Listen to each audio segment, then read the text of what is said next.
একদিন আমার পাশে এসে বইসা বইলো আমি কেমন আছি। তুমি অনেক দূরে থেকে আমারে বলো আমি কেমন আছি। আমি যদি বলি আমি তোমার চেহারা ভালো নাই, পারবা তুমি এটা মেনে নিতে? আসলে আমি তোমার চেহারা ভালো নাই।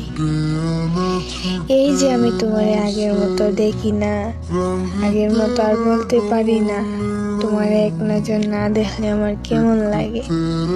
আগের মতো আর বলতে পারি না কাক সাহেব তোমারে আমি অনেক ভালোবাসি। আর তুমিও আগের মতো কথা বলো না, আগের গুরুত্ব আমি আর পাই না। সবার দেওয়া দুঃখ আমি তোমারে বলি, তোমার সাথে কথা না বলার দুঃখ, তোমাকে না না দেখার দুঃখ, তোমারে মন বইরা ভালোবাসি কথা না না বলার দুঃখ আমি কার কাছে যাই বলবো? তোমার লাগে এখন আমার পরাণ পুরে, তুমি কি এটা বুঝো?